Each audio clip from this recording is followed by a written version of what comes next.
ദീപക് മോഹൻ തുടരുന്നുണ്ട് നമുക്കൊപ്പം. ദീപക് മോഹൻ, ഗൂഢാലോചന സംശയിക്കുന്നുവെന്നാണ് OR കേളു മന്ത്രി പറഞ്ഞത്.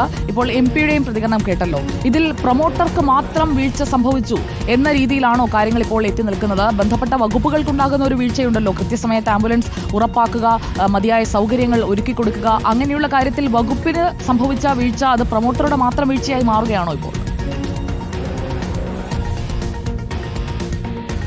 സുജയ, തീർച്ചയായും ട്രൈബൽ വകുപ്പിന് സംഭവിച്ച ഒരു വീഴ്ച പ്രൊമോട്ടറുടെ വീഴ്ചയാക്കി മാറ്റിയിരിക്കുകയാണ് ഇന്നലെ. അതായത് ഇന്നലെയാണ് ഈ സംഭവം നടക്കുന്നത്. എടവക ഗ്രാമപഞ്ചായത്തിലെ പള്ളിക്കൽ വീട്ടിച്ചോട് എന്ന് പറയുന്ന 4 സെന്റ് ആദിവാസി നഗറിലെ ചുണ്ടമ്മ എന്ന 77 വയസ്സുകാരി വയോധികയാണ് ഇന്നലെ മരിച്ചത്. മരണത്തിന് ശേഷം ആശുപത്രിയിലേക്ക് കൊണ്ടുവന്നത് ആംബുലൻസിലാണ്. മാനന്തവാടി മെഡിക്കൽ കോളേജ് ആശുപത്രിയിൽ എത്തിച്ച് പരിശോധനകൾക്ക് ശേഷം പിന്നീട് വൈകിട്ടോടുകൂടി തിരികെ വീട്ടിലേക്ക് കൊണ്ടുപോയതും ആംബുലൻസിലായിരുന്നു. എന്നാൽ ഇവരുടെ വീട്ടിൽ നിന്ന് ഈ ശ്മശാനത്തിലേക്ക്, ഈ ആദിവാസി വിഭാഗങ്ങളുടെ ചുടലയിലേക്ക് പോകുന്ന വഴി, അതായത് ഏകദേശം 4 കിലോമീറ്റർ ദൂരം നടക്കാനുണ്ട്. ആ ദൂരത്തിലാണ് ഓട്ടോയിൽ ഇവരുടെ മൃതദേഹം കൊണ്ടുപോയത്. പിന്നീടാണ് അവിടെ സംസ്കരിച്ചത്.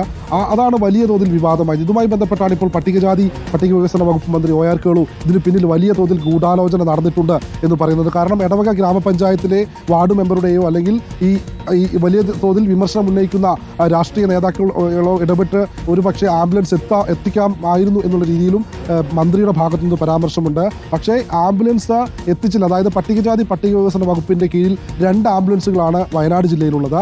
അതിൽ ഒരു ആംബുലൻസാണ് ഈ ചുണ്ടമ്മയെ ആശുപത്രിയിലേക്കും തിരികെ വീട്ടിലേക്കും കൊണ്ടുപോകാനായി ഉപയോഗിച്ചത്.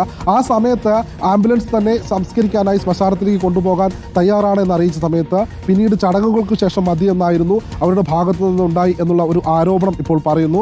ഇതാണ് മന്ത്രി പറയുന്നത്. ഇതുമായി ബന്ധപ്പെട്ട് വലിയൊരു ഗൂഢാലോചന നടന്നു. കാരണം പട്ടികജാതി പട്ടിക വികസന വകുപ്പ് മന്ത്രിയുടെ ജില്ലയിൽ തന്നെ ഇത്തരത്തിലൊരു സംഭവം ഉണ്ടായത് മന്ത്രിയെ ഗൂഢാലോചനയോടുകൂടി മന്ത്രിയെ കരിവാരിത്തേക്കാനുള്ള ഒരു ശ്രമമാണ് എന്നുള്ള രീതിയിലാണ് മന്ത്രി OR കേളുവിന്റെ ഭാഗത്തു നിന്ന് ഇപ്പോൾ പ്രതികരണം വന്നിട്ടുള്ളത്.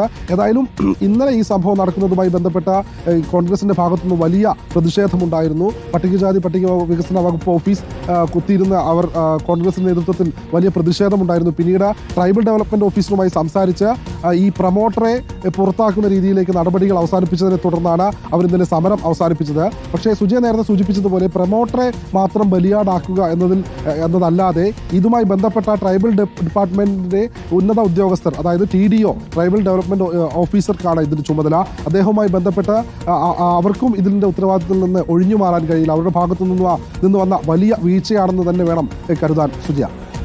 ഓക്കെ, ദീപക് മോഹനാണ് വയനാട്ടിൽ നിന്ന് വിവരങ്ങൾ നൽകിയത്.